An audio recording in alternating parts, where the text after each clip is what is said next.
Hey everyone, and welcome to Linda's Electric Quilters. Today we're going to be taking a look at doing some Freemotion quilting on this beautiful block right here.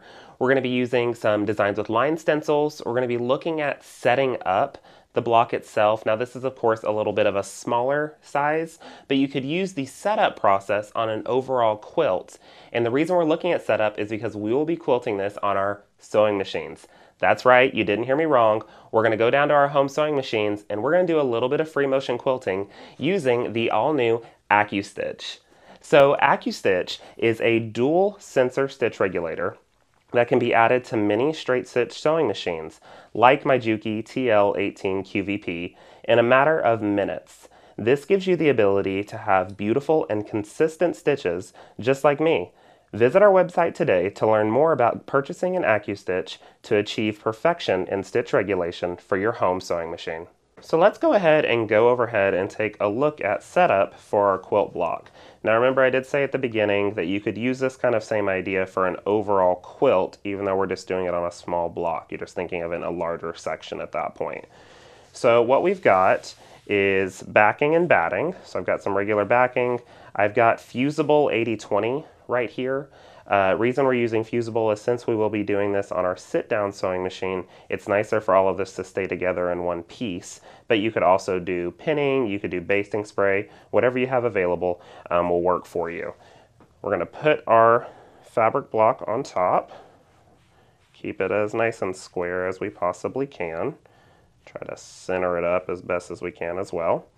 And I'm going to take my iron, since I am using fusible batting, and I'm just going to press and hold for a couple of seconds, about 5 or 6 in each little section. And what that's going to do is temporarily adhere the batting and the block and the backing together, so it'll be easier when I'm doing my Freemotion quilting. You're going to want to do this with no steam if you are using fusible batting.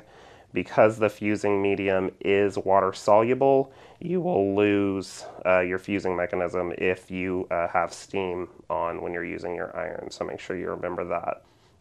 So we're just going to work all the way around this. Try to keep your iron off the batting while you do it, otherwise it might accidentally stick to the iron. Ask me how I know. It's happened once or twice, probably more than I care to admit. So you're just going to work around this whole section as you're going, and then I personally will also flip over my project, make sure everything's nice and flat, and press the backing as well, because that heat doesn't always transfer all the way through to adhere everything. So I will also press backing as well to go around this section. So once you have set up your project and it's ready to be quilted, you also have to look at design. So normally you're going in with design before you're getting your project set up like this, but I want to show you both things so we can get an idea of what we're going to be doing today on our block. So I've got this. I'm just going to flip this up and set it over to the side here.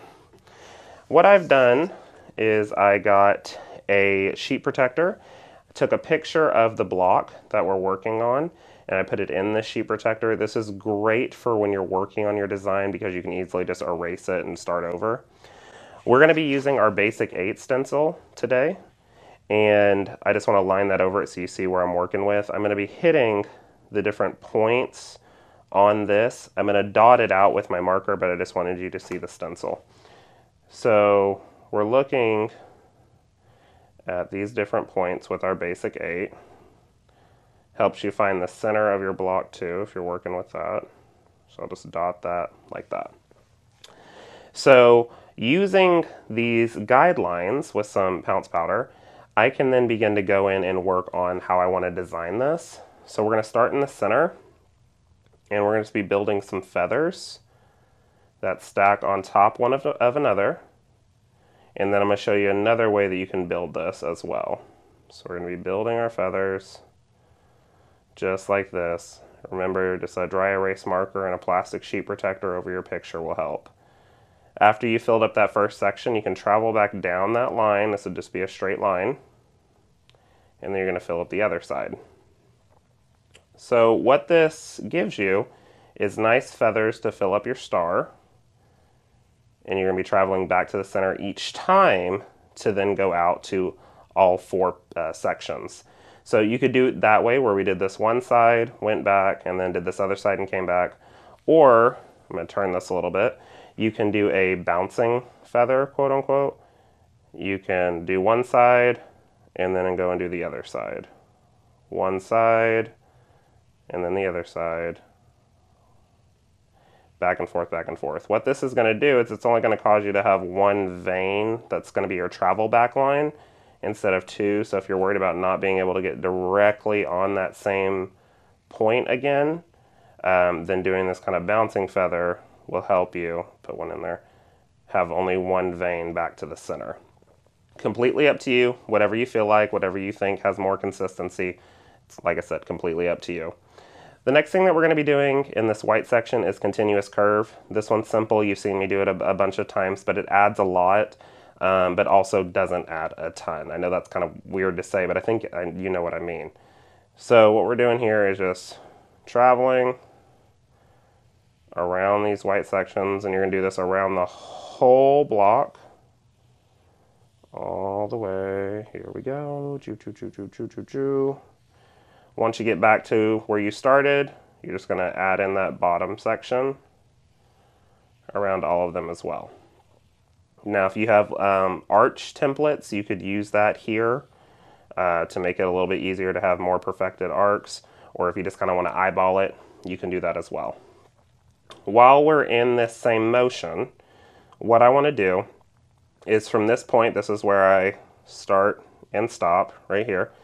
I'm going to travel on the outside to the outer edge, and I'm going to do this kind of line work here, and I'll always be returning back to where I started, which is right there, and then I'll travel down the edge again to the next point, and we'll be filling in our outer 4 corners all the way around this. So what that's going to leave you with, if you're doing this on an entire quilt, let me finish this because I'm going to have an issue talking about it if I don't finish it. There we go. What that's going to leave you with is when we end back here, that's going to give every part of your block's been quilted. You also did stitch in the ditch around the outside, so it's going to stabilize the block really well. And having that designed with lines basic 8 stencil helps you find that perfect 45 for the inside of your blocks. So let's head over to the sewing machine with our ACCUSTITCH on it and take a look at how we're going to actually fill these in using our Freemotion Quilting. So here at the sewing machine, first thing we're going to do, since we're going to be using a Designs with Lines template, we're going to do label side down. And I want to match up this basic 8 points like we did in our original design drawing earlier. So I'm going to match these points up, and I'm going to bring this a little bit out of frame so I can get the chalk, but I'm going to get my pounce powder, and I'm using the pink one, and I'm just going to brush lightly over this section, and then I'm actually going to adjust it up so I can get the whole piece. I was just doing this so y'all could still see everything, but we are going to then adjust that up and brush again. Put that back, remove our template. That's going to give us our lines. And I like to spray a little bit of Best Press, just a light mist on it so the chalk doesn't move. So I'll do a quick spritz there, spritz there. It's going to keep it nice and stable, keep that chalk from moving, and then of course we can always erase it once we're done. So what I'll do is I'm going to take my pencil so we can mark out a few things real quick on what we're going to do. So we're going to start here in the center, and I'm just going to do a little bit of marking on how I want to do my feathers. And you can do whichever way you'd like. You could do that bouncy feather, or you could do the original stack feather and then travel down and just have 2 veins to get back. It's completely up to you. So just kind of have an idea, see if something to follow. And then once you get really good at this, you won't really have to mark it out anymore. It's just a great way to build up that muscle memory. So we should be starting and stopping here in the center. And I'm going to come to the center, pull up my thread, move anything out of your way that could be in the way. pull out my thread, do a few tie-off stitches. Okay, and then we're going to start working our way through this.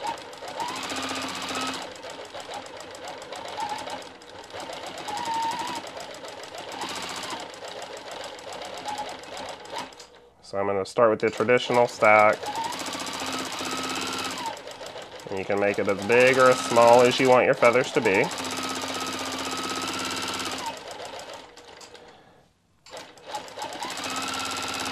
Always get a good grip on your fabric when you're moving. If you need to rotate, that's kind of the benefit of doing it on your sewing machine, is you can rotate it around.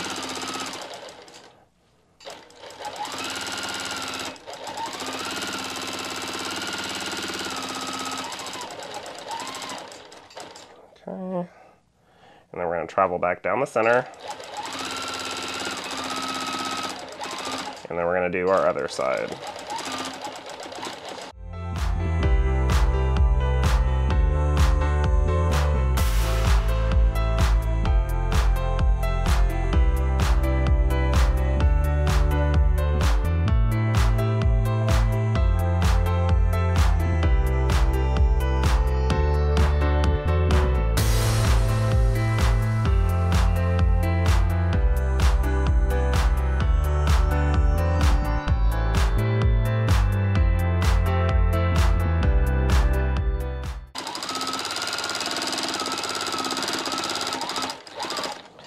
Alrighty, so we're finishing up right here. I'm going to do a little bit of a tie off just to lock that down, and then I will pull up my threads and trim. Pull up my needle, and then we will grab some thread, come back, single stitch, and then pull that up and trim away. So the inside section of our block is completed. So now let's work on our continuous curve on the outside. Remember, you're doing all of the curve on the parts that are facing towards the inside, and then you're going to do the outside section all at one point as well. So we're going to start and stop here like we did on our drawing. Let me pull up my thread, and then we will do a little bit of a tie off. There we go, and then we can start with the curve section. So we're going to start curving. Oh, thread got hung up, there we go. Come to that point, pause. Come to that point and pause. If you have a ruler foot on, remember, like I said, if you have an arcing template, or like a little bit, maybe even a circle template, you can follow the side of that to make your arcs a little bit more perfect for you. But I just kind of go with the flow. But it's completely up to you.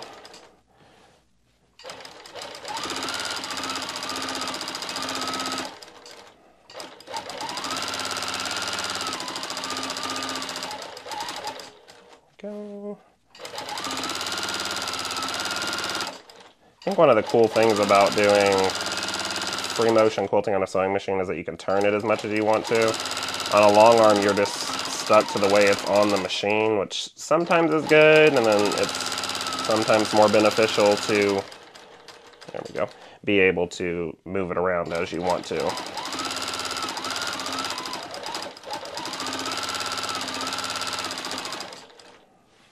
Okay.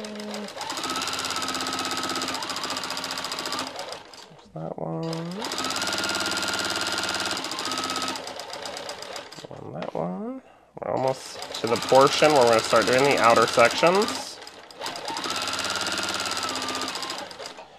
So I'm going to go and do all these outers, and then I'll meet you back for our final portion.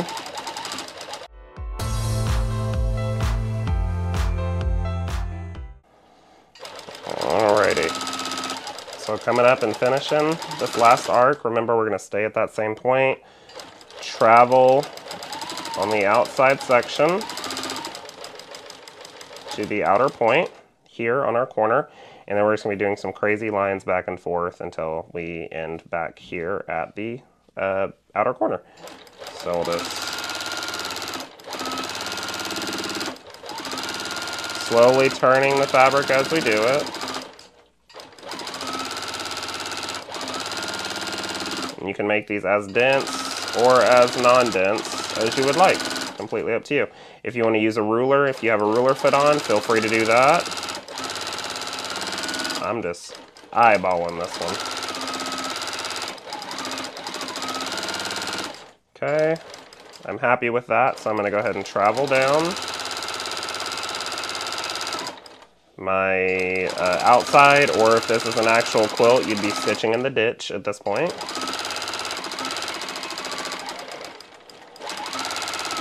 And then again, benefit to doing this on my sewing machine is I'm going to rotate this again this way, so I don't have to go away from, or take kind of the quilt block away from me. I can still see everything that's happening. So we'll just do our line work, just like this. And I will meet you at the end.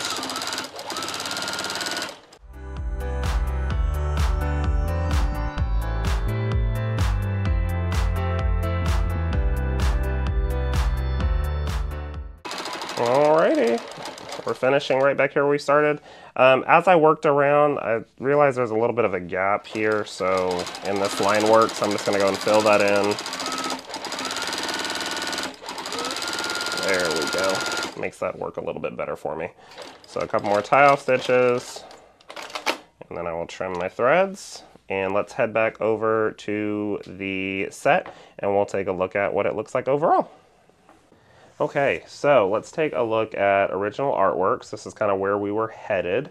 Feathers out on the side, continuous curve, and that line work. And then let's take a look at what we created. So we've got this right here. It turned out really, really cute, actually. Have the beautiful feathers traveling out to the side. Continuous curve here on the outside. It probably would have helped if I had an arcing template, but I kind of like to just go with it to have that natural look. And then we've got that line work in the outer corners. If we flip it over, because I did use white bobbin thread, you'll really get to see it on the black. I think it turned out really, really good as well. Popped out really well. You'll even see the stitch in the ditch here on the outside that we did when we were traveling from the corners to get to our line work. So as you can see, with a few simple tools, our designs with line stencils using that basic 8, some marking, and the ACCUSTITCH, you too can create some beautiful work just like this. I'll see you next time here at Linda's Electric Quilters. Bye!